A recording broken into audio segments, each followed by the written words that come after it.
हम अपने पिछले वीडियो को ही आगे बढ़ाते हैं जो बीच से कट गया था दोस्तों। तो इन्होंने हिंदू महिलाओं के साथ विवाह की नीति अपनाई ताकि यहाँ पे पुर्तगाली बस्ती को बसाया जा सके। इन्होंने मजबूत नौसैनिक के रूप में भी यहाँ भारत में पुर्तगाली सैनिकों को एक खड़ा कर दिया, मजबूत नौसैनिक के रूप में, ताकि कोई कुछ उनकी स्थिति मजबूत हो जाए, यूं समझिए। फिर क्या हुआ कि ये जो थे, देखिए ये कोरोमंडल जो हमारा तट है, यहाँ पे मछलीपट्टनम, ये कोरोमंडल हमारा तट है, तो यहाँ पे इसमें आपको ठीक से दिखाई देगा, ये कोरोमंडल जो तट है, यहाँ पे इन्होंने मछलीपट्टनम जो है इस पे पुलिकट, देखिए यहाँ है पुलिकट पे, इन सब जगहों पे इन्होंने अपना नियंत्रण स्थापित किया। नियंत्रण स्थापित करने के बाद यहाँ से ये वस्तुएं इकट्ठा किया करते थे।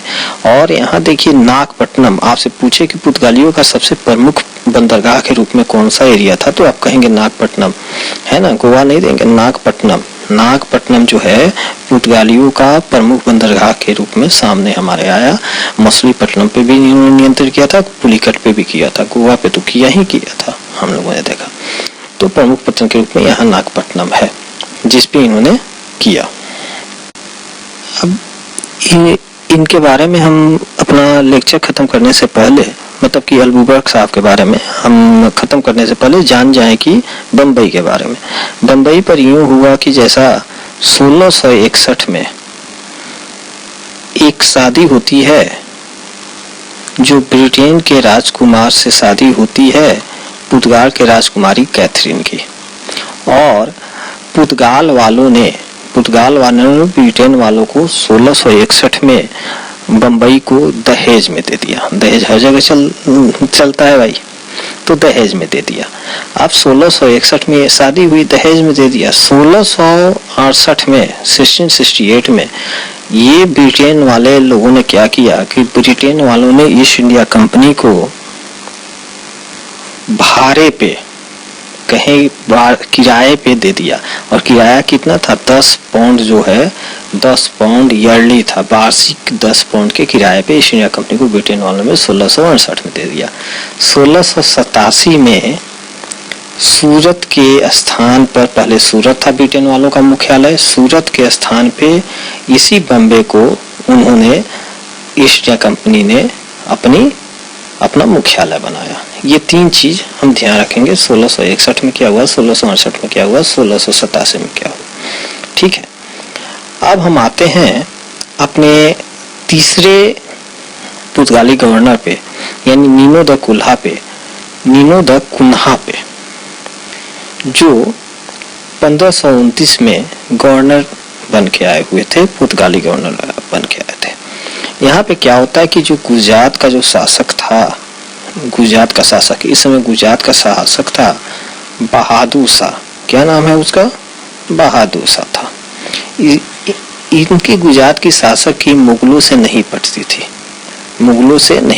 तो मुगलों को के विपक्ष में, मुगलों के विरोध में समर्थन हासिल करने के लिए बहादुर शाह जो थे, 1534 में वसीम द्वीप जो है, यहाँ पे वसीम द्वीप जो है यहीं पे है, वसीम द्वीप को देके इन्होंने क्या किया कि अंग्रेजों को दे दिया, और अंग्रेजों को देके उनसे मदद ली। इसी समय में कुन्हा, इन्होंने श्रीलंका पर भी अधिकार कर लिया। वसीम द्वीप, दमन, पूरा अधिकार ये वाला एरिया कुन्हा साहब के समय में पुर्तगालियों का हो गया।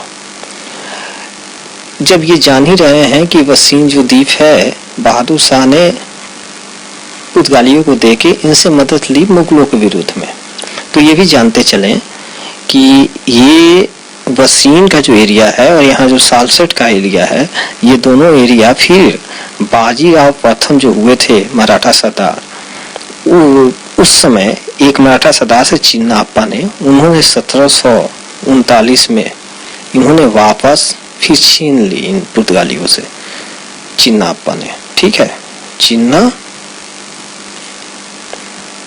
ने छीन ली 1739 में बाजीराव प्रथम के समय में ये थे। आगे आते हैं, इन्हीं के टाइम में न्यू कुन्हा के टाइम में 1530 में कोचीन से, जो कि अभी तक राजधानी थी 1530 के पहले तक, कोचीन राजधानी किसने बनाया था प्रारंभिक राजधानी के रूप में? अलूबर्ग ने। तो कोचीन से 1530 में गोवा स्थानांतरित कर दी गई राजधानी, सरकारी कार्यालय, ये सब कर दिया गया। इसी समय आपको अकबर के दरबार में इन लोगों की कहानी खत्म हो गई, हम जान गए। अब जान जाएं कि इसी समय क्या हुआ, अकबर के दरबार में ईसा मसीह के रोमन कैथोलिक समाज का जो सदस्य थे, जिनको जेसुइट कहा जाता था, वो अकबर के दरबार में आए। आपको बस इतना कम बेस जान लीजिए, कंसेप्ट क्लियर रहेगा तो क्वेश्चंस बनाने में ठीक रहेगा कि ईसा मसीह के रोमन कैथोलिक समाज का जो सदस्य जेसुइट थे, वो अकबर के दरबार में आए। अकबर ने अपने दरबार में ईसाई मिशनरियों को भी बुलाया था, ये चीज है। फिर क्या हुआ कि जहांगीर, जिनका पहले का नाम सलीम था, ये भी आगरा में, इनका सिंहासन था, आगरा में राजधानी थी। तो इनका जो सिंहासन था वो पपिस्ता, दाता जॉन या अन्य जो संत हुआ करते थे उनकी पेंटिंग से घिरा रहता था, यानी ईसाई लोगों से। यानी कहें कि अकबर के दरबार में ईसाई धर्म वाले पहले आए।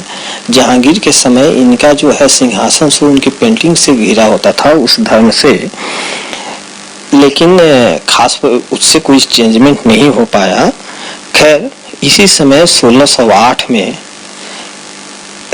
कैप्टन विलियम हॉकिंस सूरत आए थे। ये ब्रिटिश से आए थे व्यापार की अनुमति, व्यापार करने के लिए भारत में। ये इंग्लैंड के सम्राट जेम्स प्रथम से इन्होंने वहाँ अनुमति लेके आए थे व्यापार करने के लिए। जहांगीर के नाम पर एक प्रार्थना पत्र भी जेम्स प्रथम का लेके आए थे ये। अब ये जब हॉकिंस साहब यहाँ पहुंचे तो उस समय तो भारत पे पुर्तगालियों का अधिकार था।